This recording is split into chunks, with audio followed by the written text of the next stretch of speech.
Meus irmãos,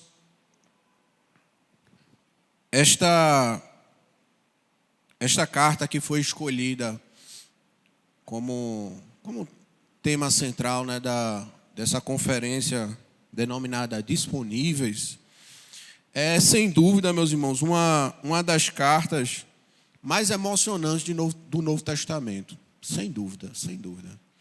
Se você não leu ainda, ou se diante do que está sendo exposto surgir a curiosidade, leia, meu irmão. Leia a segunda carta de Timóteo, que ela realmente nos emociona. Por quê? Aparentemente, meus irmãos, no contexto da carta, tudo parece que vai ruir. Não sei se o pastor tem essa mesma expressão quando estava lendo. Parece que tudo está dando errado, o cenário não é favorável. Na verdade, o cenário ele é extremamente desencorajador, mas nós podemos ver um homem de Deus, cheio de fé, esperança, encorajando o outro a seguir pelo seu mesmo caminho, o caminho da fidelidade a Deus e do sofrimento. É isso que Paulo está falando a Timóteo. Vem, segue no mesmo caminho que eu estou, o caminho da fidelidade a Deus e do sofrimento. Por isso, meus irmãos, eu vou tentar fazer um apanhado geral da carta para entendermos com mais peso o trecho que nós estamos meditando nesses dias. E depois vou tentar fazer algumas aplicações com base no tema que me foi proposto para essa manhã e no próprio texto. O tema dessa manhã, ou o enfoque, né, que quer ser dado nesta manhã, é com zelo e temor no serviço ao altar. Vamos dizer juntos? Com zelo e temor no serviço ao altar. Eu vou tentar focar um pouquinho mais no grupo de louvor, mas sem dúvida as aplicações são para todo o serviço na igreja, amém? Vamos abrir nossas Bíblias na segunda carta de Timóteo, capítulo 2. Vamos ficar de pé. Não olhe feio para mim, amém, meu irmão?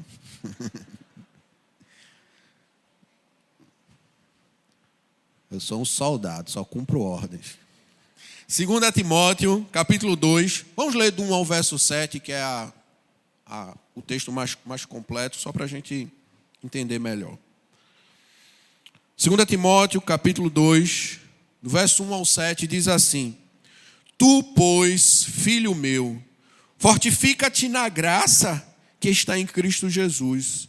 E o que de minha parte ouviste, através de muitas testemunhas, isso mesmo transmite a homens fiéis e também idôneos, para instruir a outros. Participa dos meus sofrimentos como bom soldado de Cristo Jesus. Nenhum soldado em serviço se envolve em negócios desta vida, porque o seu objetivo é satisfazer, ou seja, agradar aquele que o arregimentou. Igualmente, o atleta não é coroado se não lutar segundo as normas. O lavrador que trabalha deve ser o primeiro a participar dos frutos. Pondera o que acabo de dizer, porque o Senhor te dará compreensão em todas as coisas. Podem sentar, meus irmãos. Podem sentar. Como eu falei, meus irmãos, o contexto dessa carta, ele é bem denso, ele é pesado. Ele deixa, quando você começa a estudar, você fica tenso. Só para ter uma noção, meus irmãos, quem estava no poder, governando, nesta época em que Paulo escreve esta carta a Timóteo, era o imperador Nero. Então daí, meu irmão, você já imagina que a situação não era muito boa. Paulo, meus irmãos, diferente das outras duas cartas pastorais, ou seja, 1 Timóteo e Tito, ele está preso. Enquanto ele escreve essa carta a Timóteo, ele está o quê, meus irmãos? Preso. Esta é a segunda prisão de Paulo. E por que isso é importante, meus irmãos? Porque, veja só, a primeira prisão de Paulo está registrada lá no livro dos Atos dos Apóstolos, onde por maquinação dos judeus, os irmãos estão lembrados da história, amém, meus irmãos? Por maquinação dos judeus, ele acaba preso em Roma, numa casa alugada. Então, Paulo ele estava na sua primeira prisão, vamos dizer assim, numa prisão domiciliar. Ele gozava de certa liberdade para receber os irmãos. Ele gozava de um certo conforto ali, afinal de contas, ele estava numa casa. Os irmãos entendem, amém? E isso foi por volta do ano 62 a 63 depois de Cristo. E por que eu estou falando da data? Por quê? Uma coisa aconteceu diferente. Por quê? Agora, nessa segunda prisão, os seus perseguidores não são mais meia dúzia de judeus invejosos e barulhentos, mas agora é o próprio imperador romano que está no seu encalço. Não está mais, meus irmãos, no conforto de uma casa, mas ele está numa insalubre masmorra romana. Um lugar frio, úmido, insalubre. Ele, meus irmãos, não desfruta mais da presença e companhia dos irmãos que vinham visitá-lo. Por quê? Ele foi abandonado como sendo um malfeitor, um criminoso da pior espécie. Por quê, meus irmãos? No ano 64, a história nos revela, meus irmãos, que houve um grande incêndio em Roma. Roma foi quase totalmente destruída. E os historiadores apontam que muito provavelmente, quando digo muito provavelmente, é quase certo, né? Quem maquinou esse incêndio foi o próprio Nero. Ele planejava fazer reformas na cidade. E como os irmãos sabem, ele era meio perturbado, né? Meio louco. E o que é que ele faz para fazer essa reforma? Ele incendeia. Só que isso causou um problema, vamos dizer assim, na sua imagem pública. E para ele se sair, o que é que ele faz, meus irmãos? Ele coloca a culpa em quem? Nos cristãos. Os irmãos estão bons de história, amém, meus irmãos? Os bairros, né, que não foram atingidos, eles eram densamente povoados por cristãos. Então, ali Nero achou o seu álibi, amém, meus irmãos? Eles, não fui eu não. Quem botou a culpa, quem incendiou Roma foram os cristãos. Os cristãos são terríveis, os cristãos são maus. Os irmãos compreendem? E daí, meus irmãos, começa uma grande perseguição a partir do ano 64. Começa uma grande perseguição por parte de Roma contra a igreja do Senhor. Os irmãos compreendem? Amém, meus irmãos? Desencadeia uma grande perseguição aos seguidores de Cristo. E Paulo, como sendo um grande líder da igreja, um grande expoente, ele é mirado justamente como um dos principais alvos desta trama.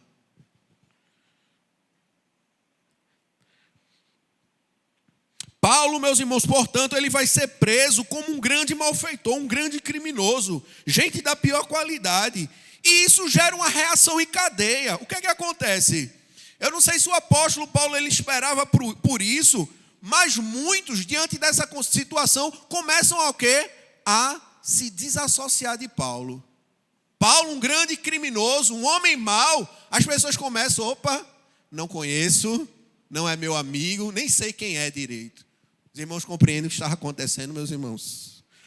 Ele começa, meus irmãos, a ser abandonado, as pessoas começam a se desvincular dele. Ele relata isso, olha aí, no capítulo 1, verso 15, acompanhe comigo, deixe sua Bíblia aberta.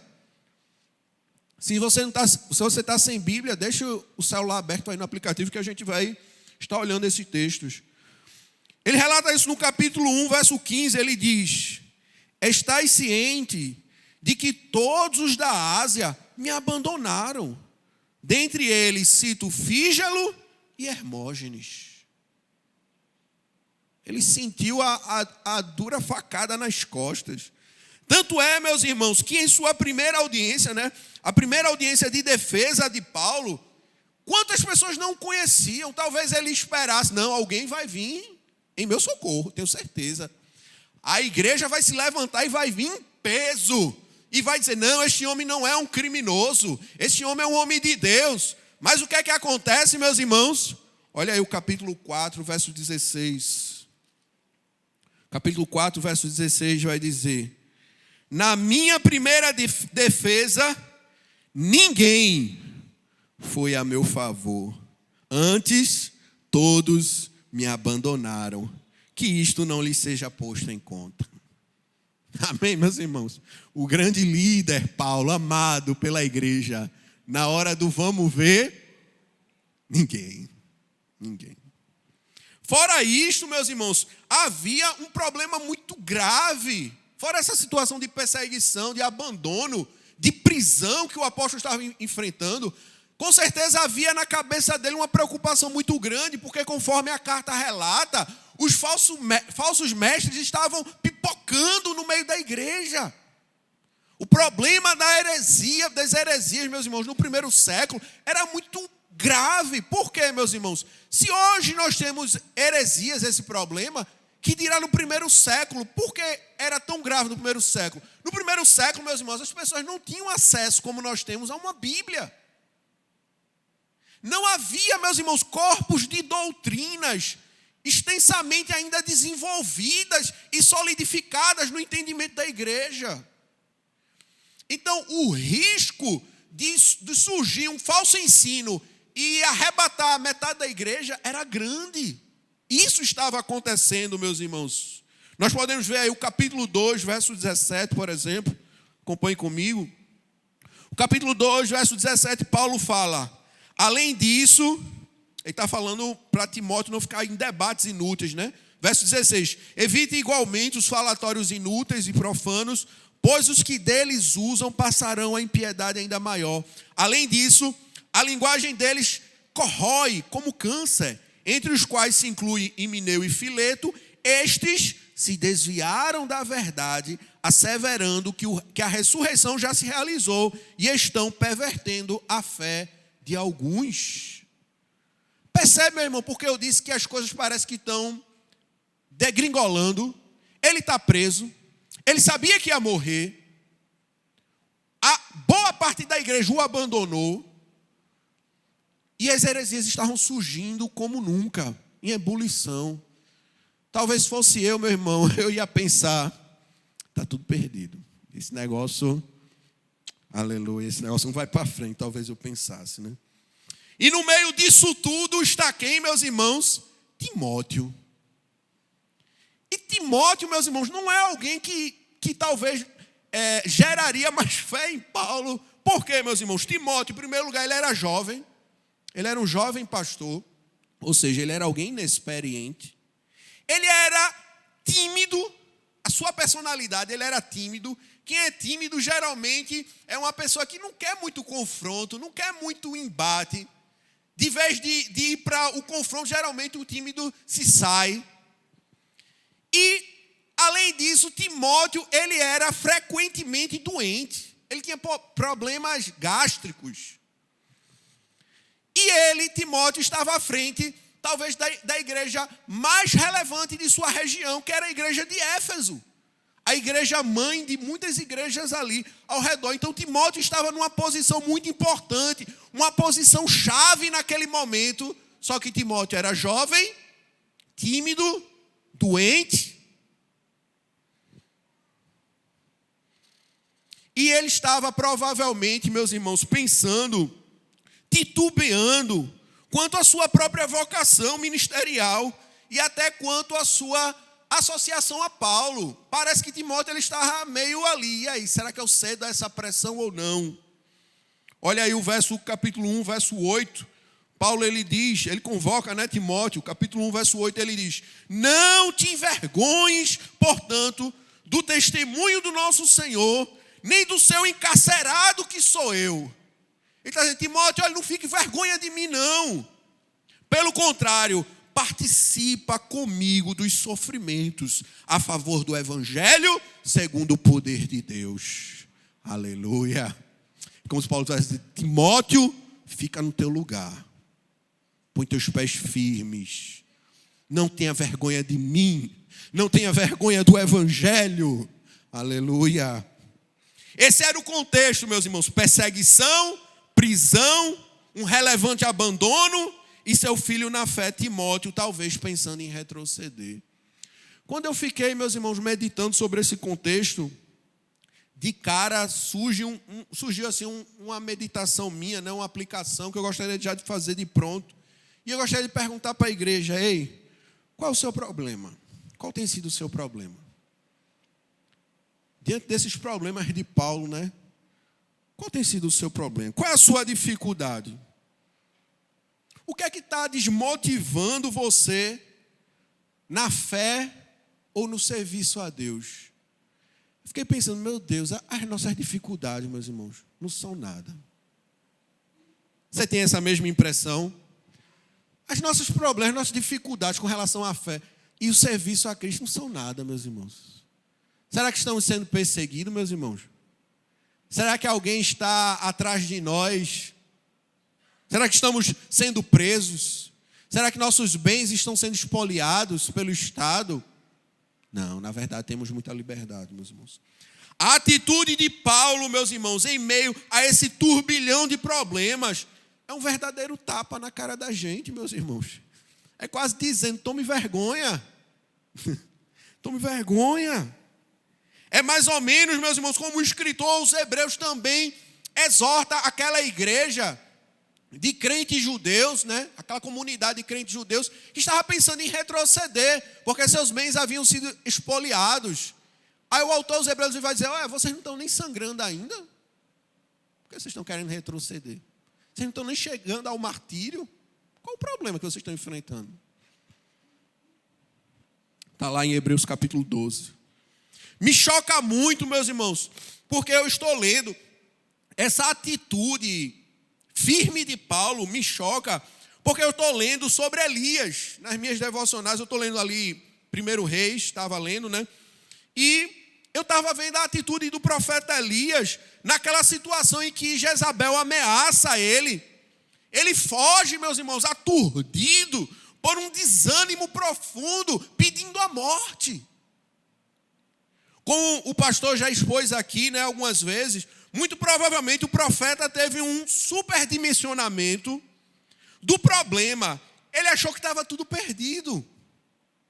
Uma reação muito comum, meus irmãos, é essa, quando se está no olho do furacão. Quando a gente está no olho do furacão, no meio de um grande problema, meus irmãos, a gente não consegue avaliar com clareza a situação como um todo. E tendemos a desanimar, por achar que o problema é grande demais e que está tudo perdido. Ei, mas essa não é a reação do apóstolo Paulo. É isso que me impressiona, meus irmãos. Ele está consciente de sua iminente morte, mas com um sereno senso de dever cumprido.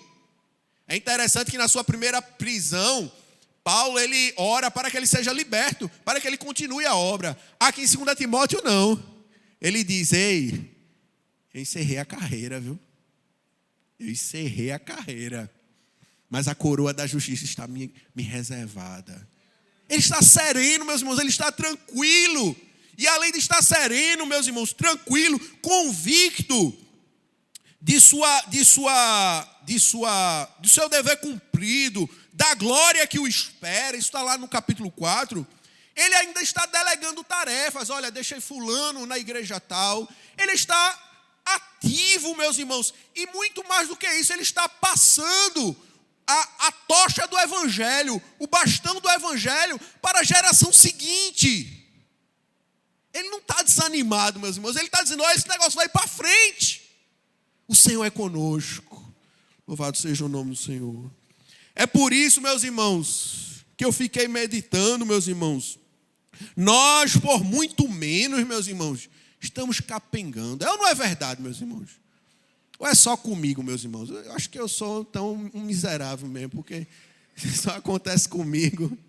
Por muito menos, meus irmãos, estamos desanimados com a obra do Senhor. Por muito menos estamos pensando em parar, caindo pelas tabelas, em desistir. Paulo, meus irmãos, através do seu exemplo, está dizendo para nós: avante! Avante! Louvado seja o nome do Senhor.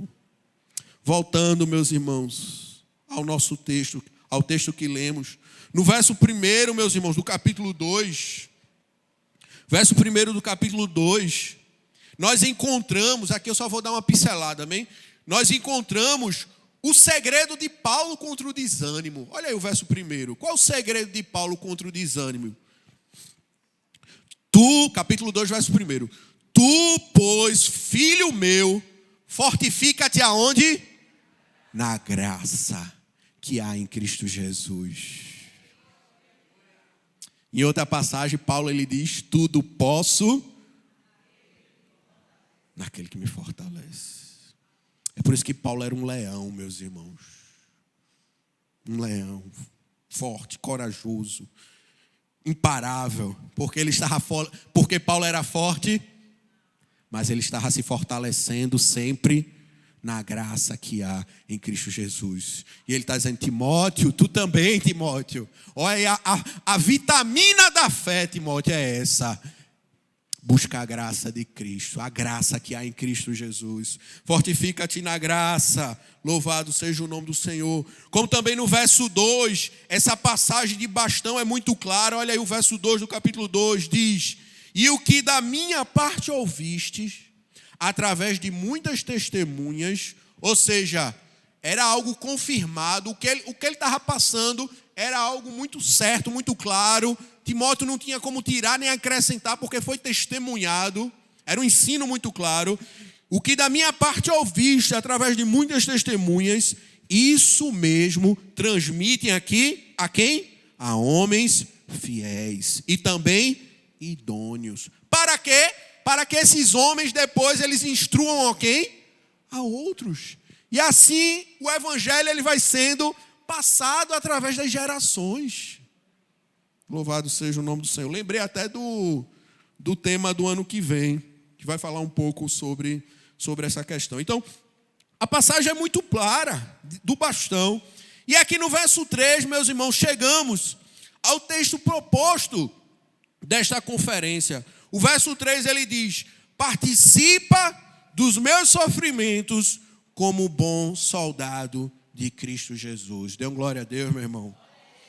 Paulo, meus irmãos, convoca Timóteo solenemente. Meus irmãos, Paulo está à beira da morte. E o que ele está falando aqui é da mais alta importância. Paulo convoca Timóteo solenemente a participar dos sofrimentos como um bom soldado de Cristo. Mostra que a vida cristã, meus irmãos, já de início, isso nos mostra que a vida cristã não é um passeio no parque. Você vai enfrentar problemas. Você enfrentar problemas, meus irmãos, não é uma possibilidade. Não, é uma certeza. Nem duvide. Você vai enfrentar problema, meus irmãos. Mas Paulo está dizendo, mas sofra como um bom soldado. Paulo está dizendo coragem, força. É isso que precisa numa batalha, meus irmãos. A vida cristã é uma batalha. É uma guerra. E todo esse contexto que falamos, do qual Timóteo era plenamente consciente, reverbera isto. O contexto era uma guerra pela fé, uma guerra pela igreja, uma guerra pelo evangelho. E Paulo ali está como um guerreiro, dizendo, olha, eu estou passando a espada para você, continue avançando. Louvado seja o nome do Senhor. Guerra, meus irmãos, é uma guerra contra... A vida cristã é uma guerra contra o pecado, é uma guerra contra o mundo, contra este mundo, é uma guerra contra você mesmo. O final da última estrofe da música Ser Valente, ele diz, e a ti também vencer, ser valente. Timóteo precisava vencer a ele mesmo, aleluia. Antes dele enfrentar a guerra lá fora, ele precisava enfrentar quem? Ele mesmo, a sua própria covardia talvez, as suas próprias dúvidas, ele precisava vencer. Louvado seja o nome do Senhor. A vida cristã é uma guerra, você entende, meu irmão? E essa convocação de Paulo mostra toda a sua força no verso 4. Acompanhe comigo, o verso 4 diz, nenhum soldado em serviço se envolve em negócio dessa vida, porque o seu objetivo é satisfazer aquele que o arregimentou. Em outras palavras, Paulo está dizendo a Timóteo, você não tem escolha. Meus irmãos, a vida cristã tem momentos, meus irmãos, que é tudo ou nada. Timóteo é como aquele momento quando Jesus engrossa, né, o seu discurso para um judeu principalmente, né, dizendo que tem que comer da sua carne, beber do seu sangue. O texto diz, Jesus faz isso de propósito, o texto vai dizer que muitos ali começam a abandonar. Pessoas que não estavam muito interessadas, quando vê aquele discurso, dizem, eu quero, que conversa estranha. E aí Jesus se volta para os seus discípulos e ele diz, e vós? Vão me abandonar também? O que é que Pedro responde? Para onde iremos, Senhor? Tem momentos, meus irmãos, que não temos escolha. E aqui Paulo está dizendo a Timóteo, Timóteo, você é um soldado. Soldado, ele cumpre ordens. Aqui a ideia de satisfazer, de se envolver em negócio dessa vida, Paulo está trazendo a ideia do soldado, né, em campo, em campanha militar. Naquele momento, meus irmãos, o soldado ele não pode estar preocupado com questões da sua vida civil, por exemplo, como, por exemplo, sua fazenda, como ficou. Não. Ali o foco dele é o quê? Obedecer o comandante. Eu estava lendo isso aqui, eu lembrei até daquele filme, como é que dá o nome? Gladiador. Não sei se os irmãos já assistiram. O Maximus, né, o principal, ele tinha uma fazenda, amém, meus irmãos? A mulher estava lá em casa, tudo, mas o foco dele ali era o imperador, aquele que estava guiando, o comandante dele. Paulo está dizendo, você precisa ter esse foco, Timóteo. O seu foco não é agradar a si mesmo, o seu foco precisa ser agradar aquele que o arregimentou para a guerra. Cristo Jesus, o nosso comandante. O nosso comandante, Timóteo, você não tem escolha, Timóteo. Soldado é para obedecer. E no verso 5, meus irmãos, traz a figura ainda do atleta, que também se esforça por competir segundo as normas para poder alcançar o quê, meus irmãos? O prêmio. Paulo está mostrando que para alcançar o prêmio, Timóteo, da vida eterna, né, o prêmio da vida eterna, Timóteo precisa neste momento lutar, competir como um atleta, se esforçar segundo as regras, segundo as normas, viver de acordo com as normas.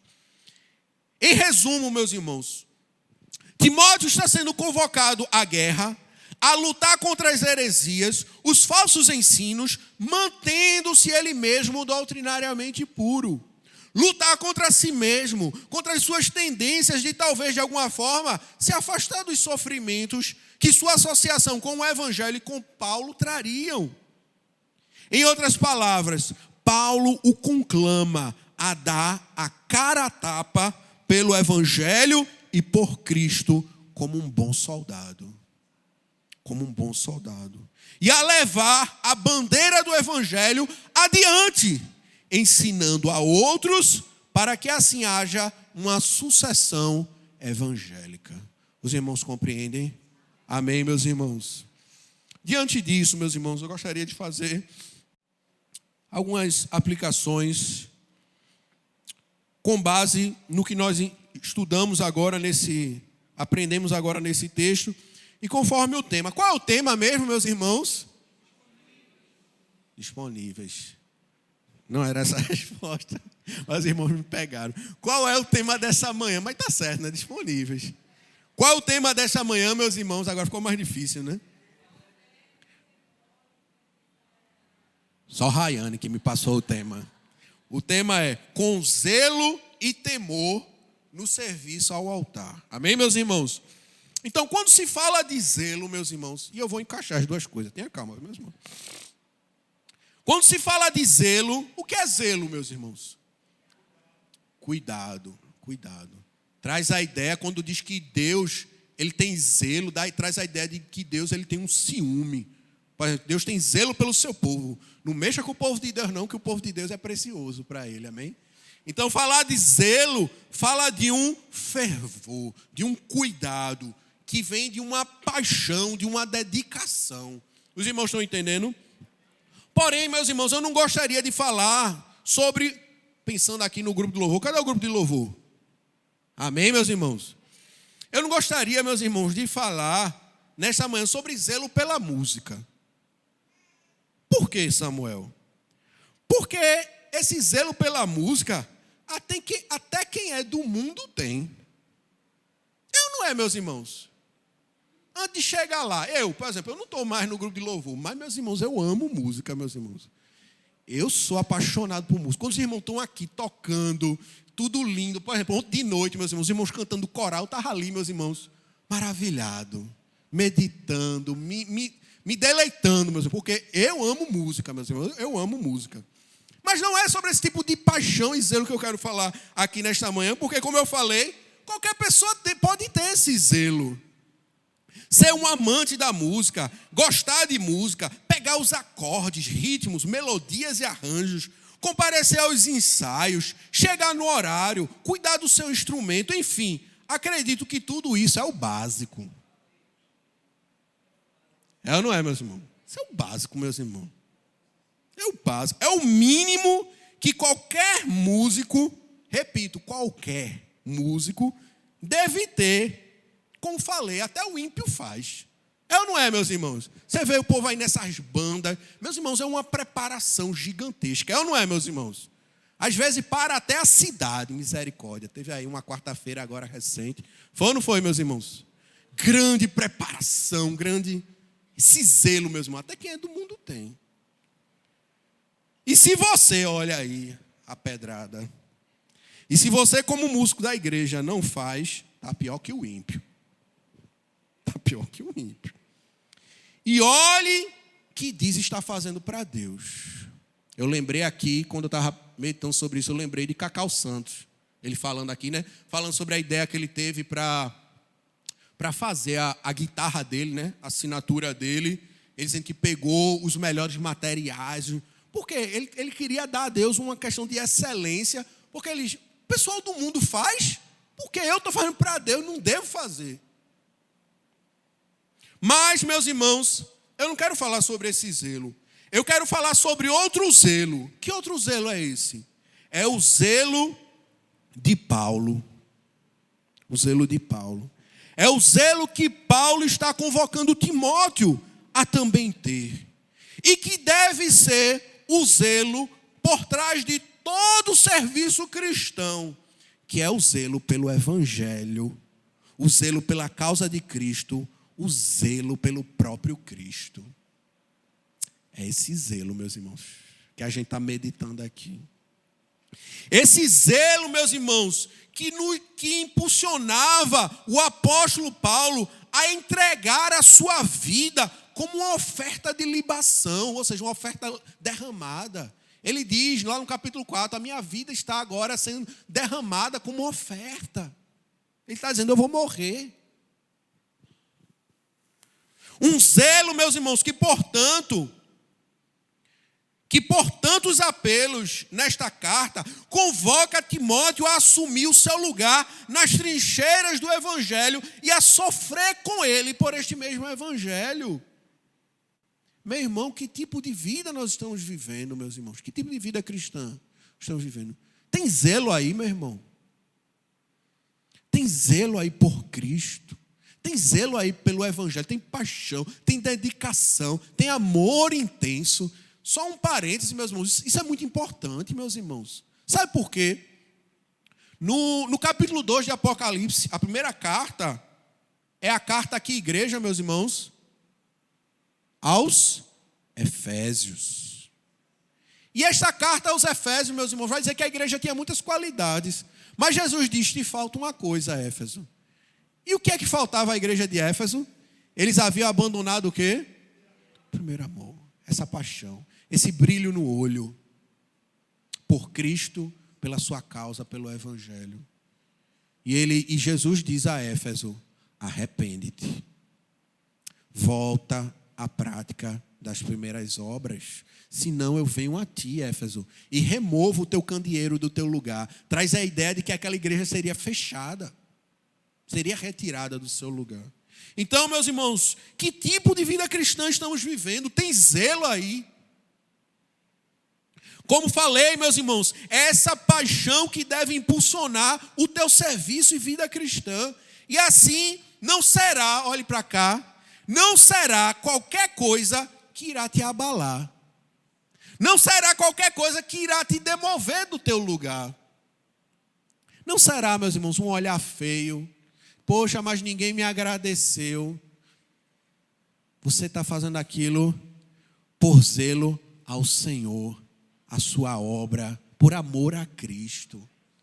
É isso que deve nos impulsionar, meus irmãos. Mais nada. Mais nada. Como não lembrar, meus irmãos? Essa deve ser a tua base e inspiração que te move. Agradar aquele que te arregimentou para o combate. Como não lembrar, meus irmãos, do próprio Cristo, naquela situação da mulher samaritana, quando ele diz, a minha comida, veja que zelo, meus irmãos, do próprio Cristo. A minha comida é fazer o quê? A vontade daquele que me enviou e realizar a sua obra. E realizar a sua obra. João 4,34. Esse zelo, meus irmãos, essa devoção te fará não somente ter excelência no serviço da música. Olha aí, grupo de louvor. Esse zelo te fará não somente ser excelente no serviço da música, mas a ser um verdadeiro adorador. Entenda, meus irmãos, essas duas coisas elas não desassociam. O zelo provoca essa conjuntura de ser zeloso no seu serviço, no caso do grupo de louvor, ser zeloso com a música, mas isso está associado a um senso de adoração. Você é zeloso porque você vai o quê? Adorar. O alvo da tua paixão é Cristo, então o serviço que você vai dedicar a Ele vai ser com toda excelência. Faz sentido, meus irmãos? Por isso eu pergunto, você tem paixão por Cristo? Paixão pelo Evangelho? Quando você toca uma música ali, veja só, meus irmãos, às vezes eu sinto que nós como igreja nos emocionamos com a coisa errada. Ou só nos emocionamos com coisa errada. Porque às vezes se fala sobre, quando a música fala do nosso sofrimento, que Deus tem cuidado de nós, aí a gente chora, né, meus irmãos? A gente, amém. Mas às vezes quando, eu não estou dizendo que isso é errado não, pode chorar, é correto, amém? Mas principalmente se você estiver na prova. Se você estiver na prova, meus irmãos, quando se fala, você já se derrete. Eu não é assim, meus irmãos. É assim comigo também. Mas às vezes quando se fala de Cristo, da sua glória, da sua beleza, meus irmãos, a gente não pode ficar apático quanto isso não. Se quando fala de Cristo, do seu evangelho, do seu poder, Cristo move as montanhas e tem poder para salvar. Se isso não te comove, meus irmãos, que paixão é essa? Que zelo é esse por Cristo, por sua obra, por seu evangelho? Alguma coisa está errada, compreende, meu irmão? Se Cristo não te emociona, meu irmão, alguma coisa está errada. Quando se fala sobre Cristo, sobre as verdades do Evangelho, as glórias do Evangelho, isso causa ressalto no teu coração, isso te emociona. Perceba, olhe para cá, grupo de louvor principalmente, perceba. Tocar na igreja não pode ser um simples hobby. O que é um hobby, meus irmãos? É um passatempo que você faz com prazer. Também. Mas não é só isso. Não é um hobby, um passatempo divertido. Mas tocar na igreja, antes de tudo, deve ser uma expressão de adoração. Porque você ama Cristo, você ama falar da sua admiração, dos seus louvores, aquele que te salvou, aquele que te arregimentou para a guerra. Esse deve ser o desejo, querer fazer o nome de Cristo grande, conhecido, exaltado. Essa deve ser a paixão, não somente do louvor, mas da própria igreja. Quando estamos aqui, meus irmãos, levantar as nossas mãos, fazer o nome de Cristo grande, exaltado, nos maravilhar, meus irmãos, quando estamos aqui nos bancos, não simplesmente com a música, mas sobre quem a música está cantando. A música de nível, ó Santo Deus, fico maravilhado, Tu és muito mais do que eu possa expressar. É isso, meus irmãos. Louvado seja o nome do Senhor. Não somente zelo, meus irmãos, mas também temor. Com zelo e temor no serviço cristão. Temor, meus irmãos, quando fala de respeito, reverência. Olhe para cá, meus irmãos. Fala da própria vida como um sacrifício, um ato de adoração. Ou seja, o culto, meus irmãos, não acaba, o seu culto, o meu culto, não acaba agora de 11 horas. Quando a gente sair na rua, meus irmãos, o culto continua, porque o culto é a nossa vida. O culto é a nossa vida. Aqui, quando vimos para cá, meus irmãos, adorar, este momento é a culminância, vamos dizer assim, de uma vida de adoração e devoção e paixão a Cristo. Os irmãos compreendem? O zelo verdadeiro a Deus traz consigo a vida santa e temente.